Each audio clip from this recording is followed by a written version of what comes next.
Herkese merhabalar. Bugün sizlerle Amerika'da çok değerli iki müvekkilimle birlikte kendilerinin Amerika süreçlerini konuşacağız. Çok yakın zamanda E1 tüccar vizesinden onay aldılar. Şu an kendileri Amerika'da, North Carolina'dalar ve Deniz Hanım'la ve Emre Bey ile birlikte Amerika'da hayat nasıl, şirket kurmak, bir şirket üzerinden Amerika'da vize alarak iş yapmak nasıl, bu süreçleri konuşacağız. Deniz Hanım, Emre Bey hoş geldiniz. Nasılsınız? Merhabalar, teşekkür ederiz. Sizler nasılsınız? Ben de iyiyim. Cuma günü sabah erkenden biz bu videoyu çekiyoruz. Beni kırmadınız. Bir iki kere planladık. Ben hastalandım, olmadı. Sizin bir yoğunluğunuz vardı, yapamadık. Kısmet bugüneymiş. Tekrar teşekkür ederim. Biz teşekkür ederiz. Şimdi beni zaten izleyenler biliyor ama ben önce Deniz Hanım'dan başlayalım. Kısa bir girizgahla. Deniz Hanım, kendinizden bir iki cümleyle bahsedebilir misiniz izleyenler için? Ben daha önce Amerika'da bir eğitim geçmişim olmuştu 2008-2010 yılları arasında. Sonrasında da işte Emre'nin işleri vesilesiyle de sürekli yazları geliyorduk buraya. Bu sefer biraz daha uzun kalma niyetiyle geldik. Mevcut işlerimiz üzerinden bir vizemizi alıp burada normal kaldığımız yerden daha böyle kalıcı bir şekilde devam ettik. Normal her yaz olduğu gibi turist vizesiyle giriş yaptık. Sonrasında statü değişikliğiyle E1'le burada kalmaya devam ediyoruz şu anda. 2 yıllık vizemiz. 2 yıl sonunda bir aksilik bir şey olmazsa 5 yıllık olarak devam ederek ilerleyebiliyor olacağız. Umarım beraber olacağız zaten bu süreçte. Emre Bey, siz E1 vizesinin sahibi sizsiniz aslında. Evet. Sizin üzerinden bir başvuru yapmıştık. Ama Deniz Hanım bize çok büyük destek verdi. O yüzden ben özellikle Deniz Hanım'ın da bu toplantıda olmasını, bu videoda olmasını istedim. Çünkü belge hazırlığı süreci, dosya hazırlığı sürecinde sizin de farklı yoğunluklarınız olduğu için bir iş bölümü yaptınız ve biz genelde iletişimi Deniz Hanım üzerinden yürütmüştük. Ama Emre Bey, siz de bir kısaca bahsetmek ister misiniz? Önceki deneyimleriniz neydi? Sizin Amerika ile bir bağlantınız vardı zaten. İş yapıyordunuz. Onun üzerinden vize aldık. Kısaca bahsetmek ister misiniz? Tabii ben 2012 yılından itibaren e-ticaretle uğraştım. Farklı sektörler denedim, farklı işler denedim. Ama tabii ki işin sonunda hep ticaret Amerika ile oldu. En son 2020 yılından sonra üretim yapan bir atölye kurdum. Daha sonrasında işlerin gelişmesiyle beraber bu E1 başvurusunu yaptık sizinle beraber. Bu süreç beraber başladı. Deniz'in de yardımıyla. Evrak ve diğer işleri zaten Deniz toparladı. Ben de olabildiği kadar bilgileri verdim. Sizin de yardımınızla beraber süreci başlattık. Daha sonrasında kabul aldık. Şu an Amerika'dayız. Genel olarak ticaretle ilgileniyorum ben. Türkiye ve Amerika arasında işim oluyor. Şeyi Ya, sorabilir miyim? Özür dilerim, araya girdim ama bir bilgi olsun diye. E-ticarette tam olarak ne yapıyorsunuz? Çünkü ben biliyorum çok başarılı sizin farklı store'larınız var Etsy'de, Amazon'da. Ne tür ürünler satıyorsunuz? Ondan bahsedebilir misiniz? tabii ya, Amazon ve Etsy gibi platformlarda gümüş takı satıyoruz. Üretimini kendimiz yapıyoruz. Dağıtımını, depolamasını, lojistiğini de kendimiz yapıyoruz. Bu dağıtım ve lojistik için Amerika'da kendimize ait bir depomuz var. Üretim sürecini tamamıyla kendimiz üretiyoruz. Yani en başından sonuna kadar, yani son kullanıcıya kadar olan sürecin hepsini kendi sistemimizle başlatıyoruz ve bitiriyoruz. Genelde Etsy üzerinde çalışmamız daha ağırlıklı oluyor. Bizim ürün grubu o platformda diğer platformlara göre daha fazla talep görüyor. Daha çok ivme alıyor. Şu anki gidişatımız bu şekilde. Peki şey diyeceğim, bu e-ticarette sizin 12-13 yıllık zaten bir deneyiminiz var. Bu 12-13 yıllık süreçte genelde hep aynı ürün üzerine mi yoğunlaşmıştınız yoksa farklı denemeler oldu mu geçmişte? Ya, geçmişte tabii birçok farklı şey denedik. İlk başta işe kitapla başladık. Kitap satışı yapıyorduk. Sonrasında ayakkabı satışı denedik. Ama işte oradaki numara problemi ve uyum sorunundan dolayı Türkiye'deki ayakkabı ölçüleriyle Amerika'daki ayakkabı... Ama hep şey denediniz değil mi? Farklı ürünler olsa bile Amerika pazarına girmeyi ve ziraat gibi. Ya, çünkü burada 300 milyon nüfus var. Gelir seviyesi yüksek. Harcama eğilimleri diğer ülkelere göre çok fazla. Yani bir İngiltere'yi düşündüğünüzde örnek olarak, hani İngiltere'deki yaşayan insanlar harcama alışkanlıklarını hani değerlendirdiklerinde Amerika gibi değil. Amerika daha çok tüketim toplumu gibi ve bizim ürünlerimiz de, ya daha doğrusu biz bu ürünleri buna göre seçmeye çalıştık. En fazla ne satabiliriz ve işin sonundayken ne üretip satabiliriz? Daha çok bunu düşündük. Çünkü bir yerden sonra alıp satmak daha yorucu olmaya başladığı için de üretime geçtik. Hatta başlangıçta bu işi yaparken, örneğin şu anki yaptığımız takı işini yaparken başlangıçta diğer küçük atölyelere üretim yaptırıyorduk. Sonra satışını yapmasıyla beraber kendi atölyemizi kurduk. Tabii bu süreçte pandemiyle beraber ticaretin ivmesini de yakaladığımız için hani 2020 yılında üretim yerimizi kurduk ama asıl büyümeyi tabii ki pandemiyle beraber yaşadık. Daha sonrasında ticarette minik bir azalma olsa da ürün çeşitliliğini sağlayarak, yani aynı işin içerisinde farklı türler çıkartarak yine bir ivmeyi yükseltmeye çalıştık. Gizli olmayacaksa ben söyleyeyim mi? Eğer gizli derseniz bu kısmı lafımı keseceğim. Ben şimdi sizin dosyanızı hazırladığım için 10 binlerce ürün sattığınız Amerika'ya ben gözümle gördüm. Yani yıllar içerisinde 10 binlerce ürün Türkiye'de üretilmiş, Amerika pazarına gelmiş, Amerika'daki şirket aracılığıyla da satılmış ki hem cirolar da Allah daha çok versin, bereket versin diyelim, iyi, başarılı bir iş vardı orada. Sizin gibi çünkü e-ticaret yapan, bizimle iletişime geçen de çok insan oluyor. Yani Türkiye'de ürünü üretip ya da farklı bir yerde Amerika pazarına girmek isteyen, bunu başarılı şekilde sizler gibi yapan çok insan var.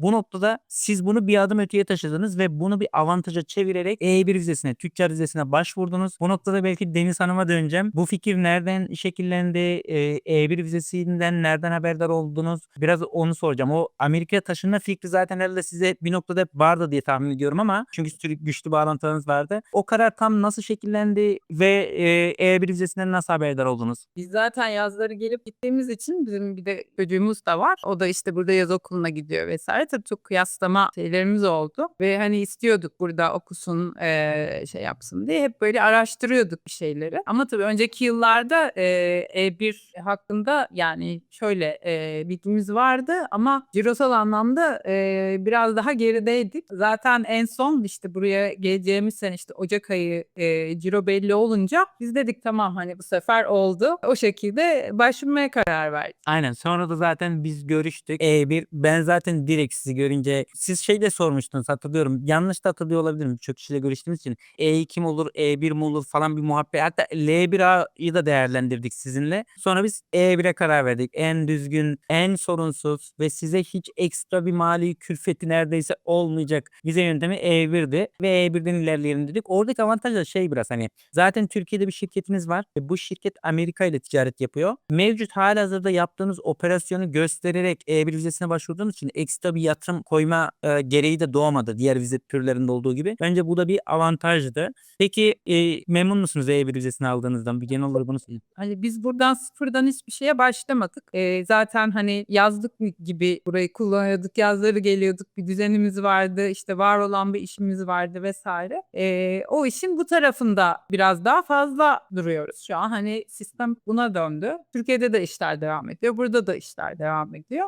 Ama bizim hayatımızda çok böyle çılgın bir değişim olmadı. Ne bileyim bir dediğiniz gibi maddi olarak bizi zorlayacak yatırım yapmadık. İşte bilmediğimiz bir işe girişmedik. Bilmediğimiz bir şeyi devralıp hadi işte yapabilecek miyiz gibi bir şeylere yeni bir işe yeni bir şeye girişmedik. Bölgeyi de biliyorduk zaten burada. O yüzden hani çok şey olmadı. Rahat bir geçiş oldu. Aslında o söylediğiniz şey çok değerli. Çünkü birçok insan Amerika'ya bir şekilde gelmek istiyor. Ve Amerika'ya gelmek için de yatırımcı vizeleri kolay bir yöntem oluyor işte. Özellikle turist vizesiyle gelip E2 yatırımcı vizesine başvuracaksam önceliği para kazanmak ya da bildiği işi yapmak değil de vizeyi, statüyü almak. Bunun için de tabii bilmediği, daha önce tecrübesi olmayan ya da çok istemediği bir sektörde bir işe atılmış oluyor. Yani oraya bir yatırım da yapıp riske de etmiş oluyor. Aslında E1 vizesinin güzel yanı ya zaten Türkiye'de yaptığın bildiğin bir ticaret var. Amerika'da da bunun bir ayağı var. Yani o ticareti Amerika ile yapıyorsun. Ekstra hiçbir şey yapmana gerek yok. Bunu belgelendirip başvuruyorsun. O yönüyle kesinlikle güzel. Peki işler nasıl? Yani siz birkaç ay oldu onay alalı aslında biz. Şu ana kadar zaten işler yürüyordu ama Amerika'da şimdi nasıl gidiyor? E-ticaret memnun musunuz? Güncel durum nedir? İnişler çıkışlar oluyordur tahmin ediyorum ama onu belki izleyenler merak edecektir. Amerika'da e-ticaret sektörü nasıl şu an? Ben de bilmiyorum. Size sorayım direkt. Ya aslında şöyle buraya gelmemiz tabii ki çok büyük bir avantaj. Neden? Biz genelde yurt dışında hani Türkiye'den Amerika'ya satış yaparken kullandığımız platformlar var. Onlar üzerinden satış yapıyoruz. Ama burada şeyi göremiyorduk daha öncesinde. Kısa sürede kaldığımız için bu gelişimizde daha uzun süre kalmayı düşündüğümüz için elimizde bir avantaj olduğundan dolayı burada fiziksel olarak satış yapmaya da çalışıyoruz. Örneğin daha Türkiye'de benzeri olmayan burada bazı fiziksel store'lar var. Oralara gidip ürün bırakabiliyorsunuz. Burada doğrudan satış yapan gruplar var. Örneğin bizim sektör için düşünürsek Kuyumcular Birliği gibi oluşumlar var burada. Bunlara gidip Var. fuarlar var. Fuarlara gidilebiliyor. Gittik hatta birkaç tanesine. Orada da birkaç tane tedarik isteği olan firmayla görüştük. Fiziksel olarak görüşünce her şey değişiyor çünkü hatta bir tane konuştuğumuz kişi şey dedi bize. Ya ben normalde bunu mail yoluyla iletişime geçiyorum. Ürünleri de bu şekilde almaya çalışıyorum ama daha sonrasında muhatabımı göremediğim için, başka bir ülkede olduğu için işi ilerletemiyorum. Bazı yerlerde sorun yaşıyorum. Güven olmadığı için de ödeme yapamıyorum. Bundan dolayı sipariş veremiyorum. veremiyorum dedi. Şimdi burada fiziksel olarak yer aldığımız için adresimiz de belli olduğu için ev adresimiz de belli olduğu için doğal olarak kişiye bunları söyleyebiliyoruz. O da fiziksel olarak bize ulaşabileceğini bildiği için hani işi ilerletirken sadece maille ya da telefonda kalmıyor iş. Bu ya aslında çok güzel bir şey. Yani zaten sizin online sisteminiz devam ediyor ama Amerika'da fiziki olarak bulunmayı da hem network yapma hem yeni pazar noktasında işinizi büyütme noktasında çok bir avantaj. Benim çok bildiğim alanlar değil. Hiç ticaret yapmadım ben ama bunu duymak kulağa çok mantıklı ve hoş geliyor aslında. Evet. Çok doğru açıkladınız aslında. Tam aslında demek istediğim şey siz daha iyi açıkladınız benden. Hayır estağfurullah. Fiziksel olarak her şey çok da. Çünkü doğal olarak herhangi bir şey aldığınızda, karşınızda bir sorun olduğunda ya da herhangi bir şey olduğunda iletişime geçerken birisini bulmak istiyorsunuz. Telefonu ya da maili kapatabilirsiniz, cevap vermeyebilirsiniz. Ama fiziksel olarak doğal olarak insan sizi görünce güven olarak artı bir yazmış oluyor hanenize. Bir de şey var mı peki? Bununla bağlantılı sorayım. Mesela siz zaten e-ticareti Amazon ya da Etsy bunları yapıyordunuz. Yani bu vize olmadan önce de ama fiziki olarak Amerika'da bulunmanın bir de sistemi daha iyi anlama noktasında ya da daha farklı fırsatları yakalama noktasında örneğin o kuyumcular birliği gibi bir şey var dediniz. Hani onlarla görüştük dediniz. Fuarlara gidiyorsunuz tabii ki. Bu tarz ya biz evet online ticaret yapıyorduk ama işin farklı bir boyutu da varmış ve bu iş daha farklı da yapılabilirmiş dediğiniz şeyler oluyor mu peki?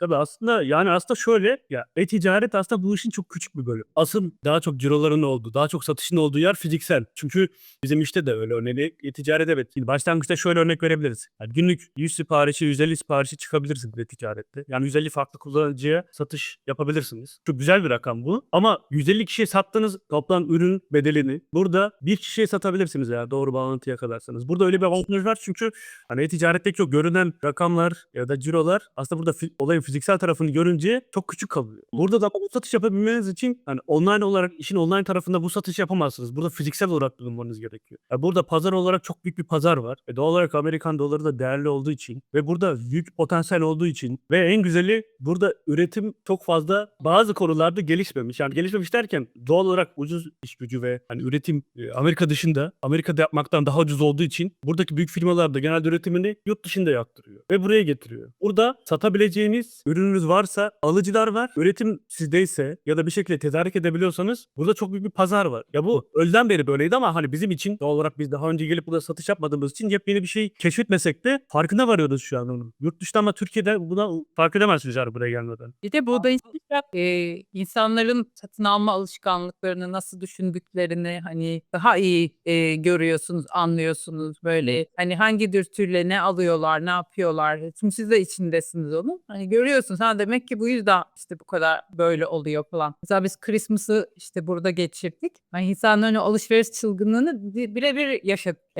Orada tabii şeyi de düşündük. Ya keşke şunu da yapsaydık diye. İşte önümüzdeki sene Christmas için bu sefer tabii farklı hazırlıklar şimdi çıktı. Tabii o açıdan hani içinde olmak çok önemli. Ya kültürün parçası oluyorsun ya muhtemelen siz de yakın komşularınız varsa Christmas'ta hiç hediye almazsanız bile bu yıl belki aldınız. Yani hiç bizim kültürümüzde yeri yok ama o Amerika'da olduğun için o hediyeyi sen de alıyorsun görüyorsun. Ya 300 milyon kişi en az bir tane muhtemelen daha fazla hediye alıyor. Yani inanılmaz bir pazar sizin dediğiniz gibi.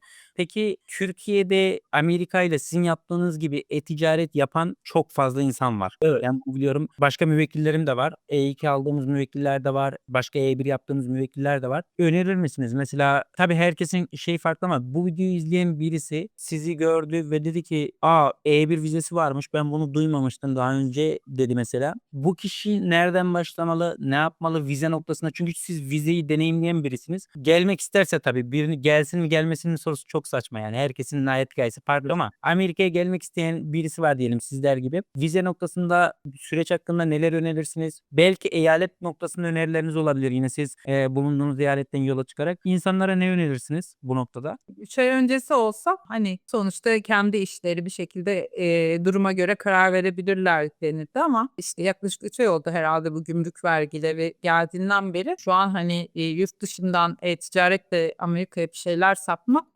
çok zorlaştı. Haliyle buradaki alıcılar da mümkün olduğunca işte Amerikalı bir satıcıdan almaya çalışıyorlar. Sizin burada bir şirketiniz olduğu zaman daha çok tercih ediyorsunuz. O yüzden bir ticaret firmasının zaten artık hani Amerika'da bir şirketi olması ve o şirket üzerinden ticaretini yapıyor olması gerekiyor. Dolayısıyla mutlaka hani bunu bir şekilde eğer belli bir hacme ulaştılarsa değerlendirmeleri gerekiyor. Hani kendi ticaretlerinin devamı için de bunun gerekli olduğunu söyleyebilirim ben. Evet, çok doğru. Bir de Emre Bey'in bahsettiği büyük pazar var. Yani e-ticarette belki onu görmüyorsun ama daha büyük bir pazar var. Onun peşine düşmek için de gerekli olabilir. Peki şeyi konuşalım biraz da. Vallahi ben bu kadar uzun süre ticaret konuşmamıştım herhalde.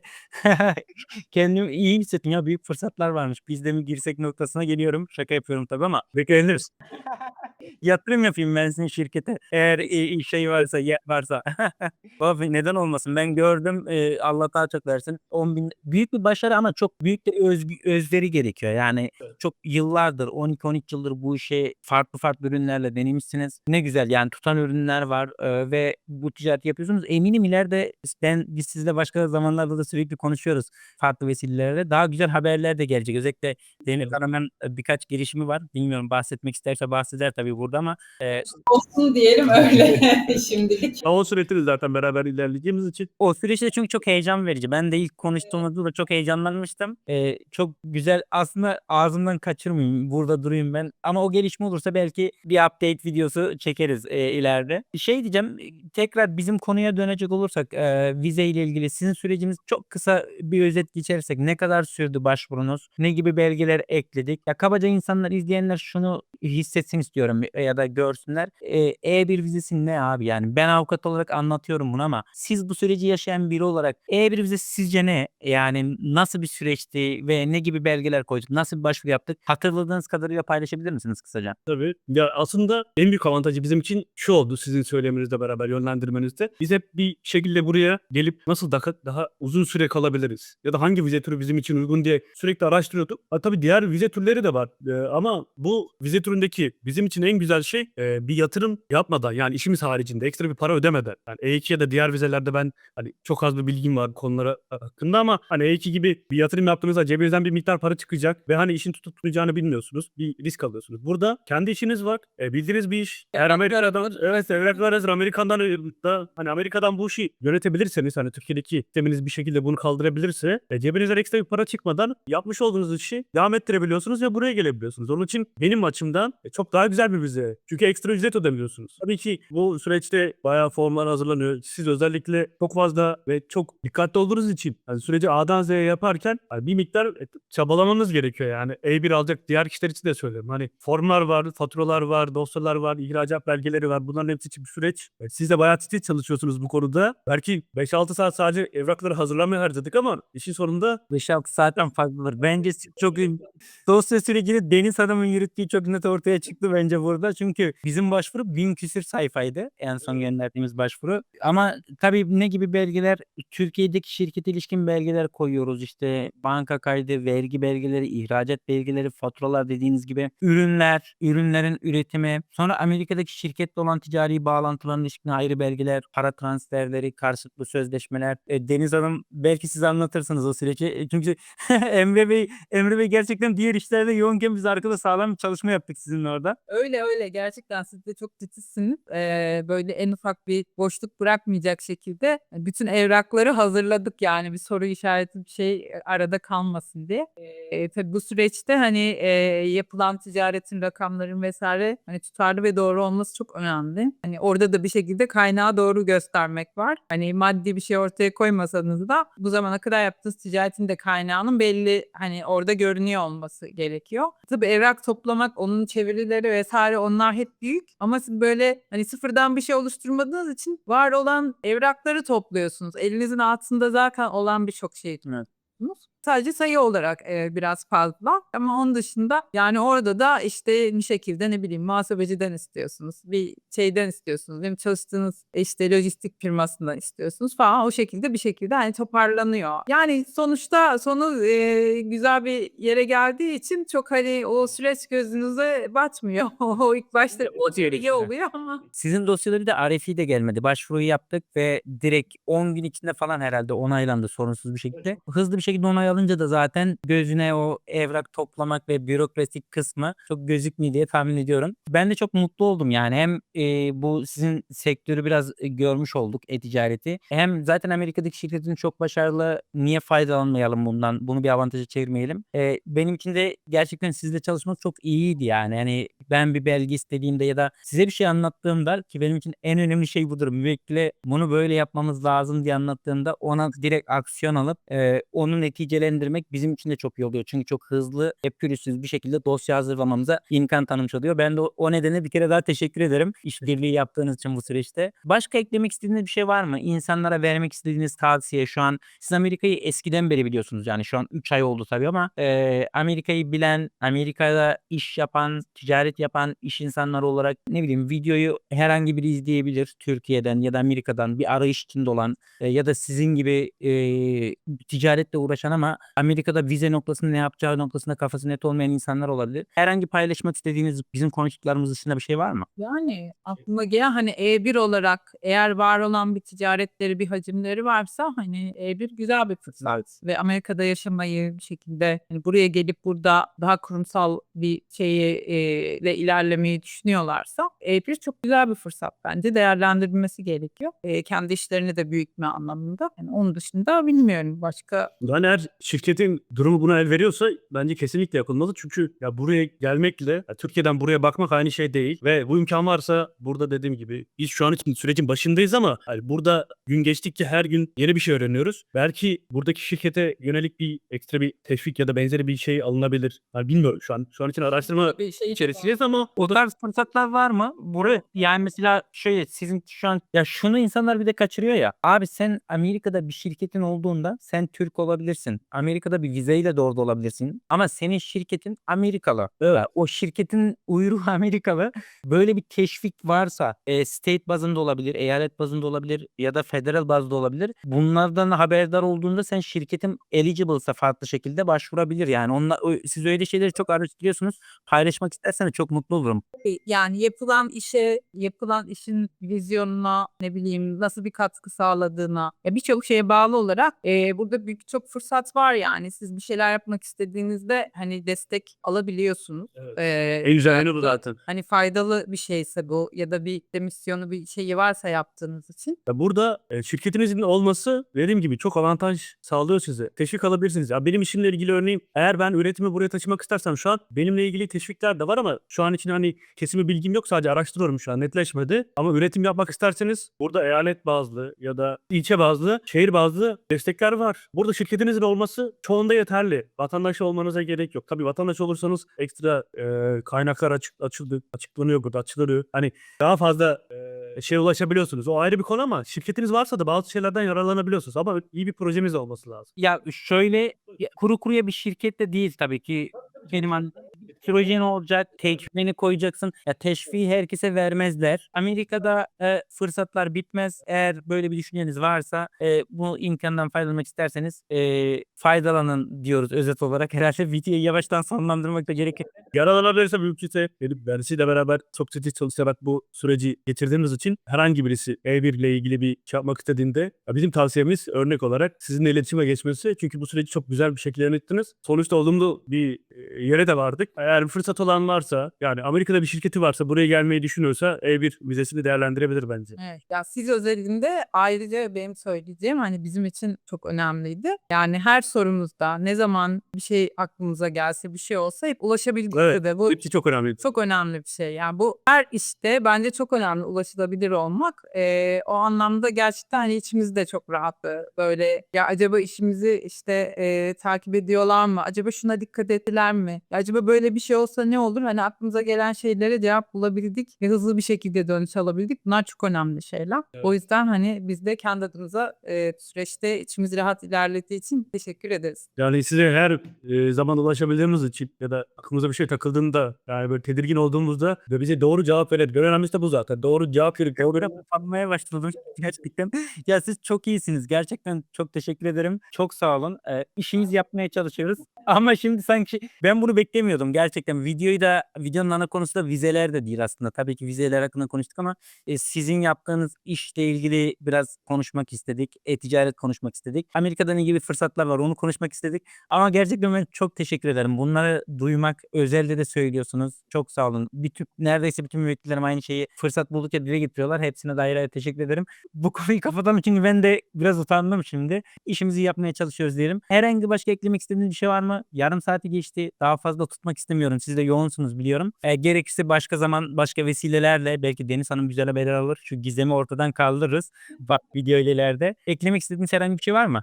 Şu an için yok herhalde. benim için de yok. Şu an için her şey güzel gidiyor. İnşallah daha da güzel gider. Herkes için. Umarım. Çok teşekkür ederim tekrardan. Ben bir kapanış yapacağım izninizle. İzlediğiniz için herkese teşekkür ederim. Bugün Deniz Hanım, Emre Bey beni kırmadılar. Bize yarım saatlerini ayırdılar. Kendileri Amerika'daki tecrübeleri hakkında, e-ticaret hakkında, Amerika'da iş, şirket kurulumu hakkında fikirlerini bizimle paylaştılar. Daha da önemlisi kendi tecrübelerini bizimle paylaştılar. İkisine de ayrı ayrı teşekkür ediyorum. Eğer herhangi bir vize türüyle ilgili Amerika hakkında bir sorunuz varsa, özellikle E1 tüccar vizesi veya E2 yatırımcı vizelerini araştırıyorsanız ve bu konuda hukuki desteğe ihtiyacınız varsa benimle iletişime geçebilirsiniz. Ben ve ekibim seve seve sizlere yardımcı olmaktan mutluluk duyarız. Bir sonraki videoda görüşmek üzere.